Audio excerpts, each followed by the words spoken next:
Welcome to Alert Tales, the place where real-life stories come to life in the most captivating way. If you're drawn to stories that stir emotions, spark discussions, and bring us closer together, you've found your new favorite spot. Be sure to subscribe and join our growing community for more unforgettable stories that will keep you hooked from start to finish.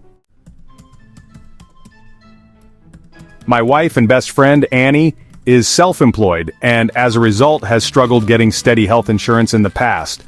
4 years ago, she had a health scare, and because I had somewhat decent insurance through my job, we said, fuck it, and got married. Thankfully, the health scare was just a scare and we're both healthy. 3 years ago, we said fuck it again and decided to buy an apartment together. It's small and shitty, but there's no way we could afford anything on our own, so it's nothing to really complain about. We have separate rooms and we still sort of casually date, but we talked it over and decided to commit to being married. We love each other, we live together, and we're happy, so does it really matter that we're not gay? We haven't decided if we're having children yet, but we have decided that if we are, we're having them together, not with a man. Everyone in our life is really confused about our marriage, and I guess to some extent so are we, but this seems like a don't fix what ain't broke situation. I don't know what it means to be platonically married.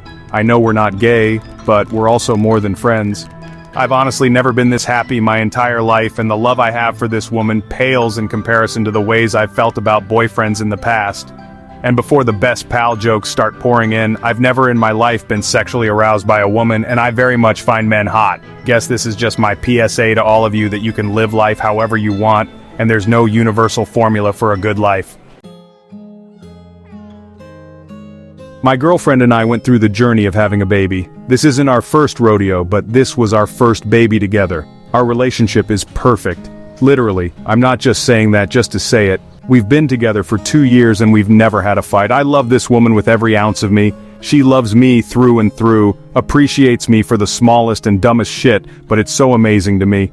The house can be disgusting and I just do something simple like sweep the floor. She will boost me up and make me feel good for doing something, despite the rest of the house, haha. When we found out about the baby, everything was perfect. Every appointment brought amazing news. The baby was in the 80th percentile for size, her BPP scores were all perfect. The morning of November 7th, my lady called me and said she hadn't felt the baby move since last night. She said, I'm going to the hospital. I was just about to board the train to work and I stopped and walked back to my car. She picked me up. We went to the hospital and my girlfriend was monitored. Nothing got better, so they decided to do an emergency C-section. When the baby was born, she wasn't moving or breathing, she was gray. It took them maybe a minute or so to get her breathing, but she never cried. They took her to the NICU and I proceeded to go with her. I held her hand and she had a light squeeze, but she was sleeping, so I didn't think anything of it. After about an hour, I went back to check on my girlfriend and we decided to have dinner. After dinner, we noticed the camera watching the baby was out, so we decided to call down to the NICU. The doctor answered and said a nurse noticed she was having seizure-looking activity and they are watching her closely. On our way down to the NICU, they said she had 2 seizures and they want to transfer her to a better hospital.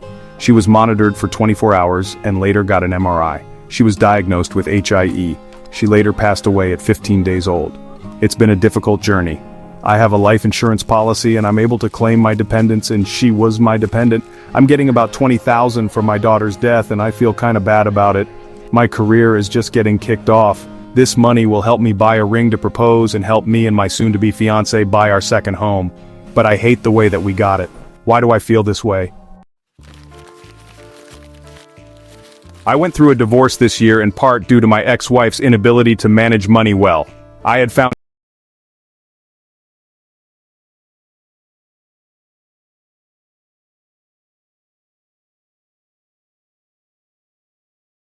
found out she had over $80,000 in credit card debt, about $120,000 in total debt. That debt grew before we divorced. Thankfully, I did not take on any of her debt in the divorce. She is a frequent poster in debt-free financial and budgeting subreddits. She will brag about her hard work that went towards paying her debt down. In reality, her family has paid off the debt for her every time she has posted about it. Prior to me finding out about the $80,000, I had known about $15,000 or so in credit card debt.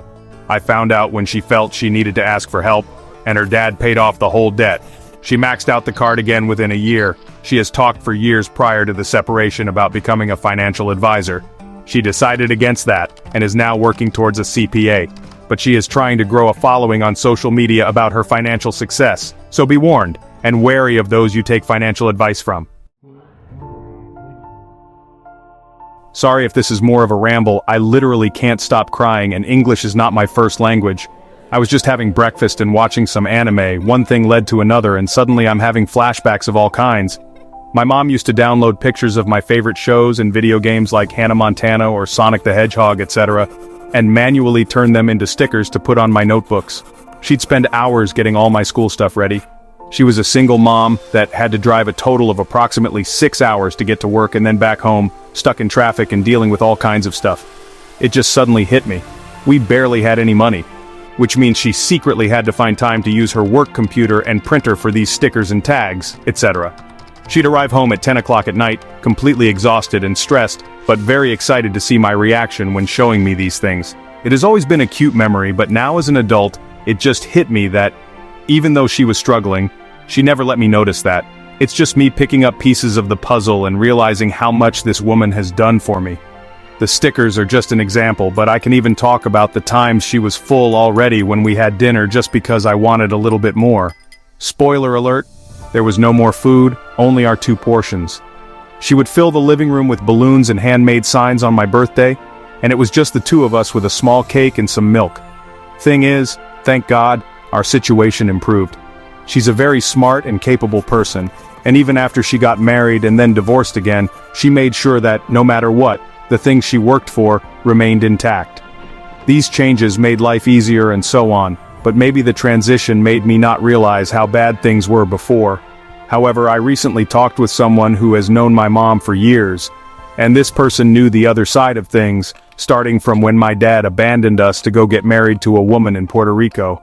Apparently, she was a mess. She lost tons of weight, used to cry while working, got sick all the time, and was pretty much in an almost severe depression.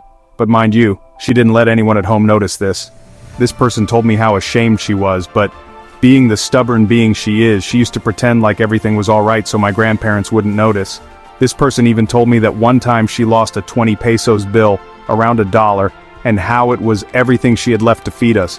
So she pretended she had a work interview for a better position and left me at my grandparents so they would feed me while she dressed up, and went to hide somewhere around the neighborhood so it would look like she actually went somewhere. I could go on, but I guess you can get the picture. I'm currently sobbing my heart out because I just cannot fathom all the pain and struggles she went through and how she had to completely abandon herself just so I could have an easier life. I love this woman, and as soon as I can breathe normally, I'm going to call her. And I just promised myself I'm going to work extra harder so I can give her anything she wants.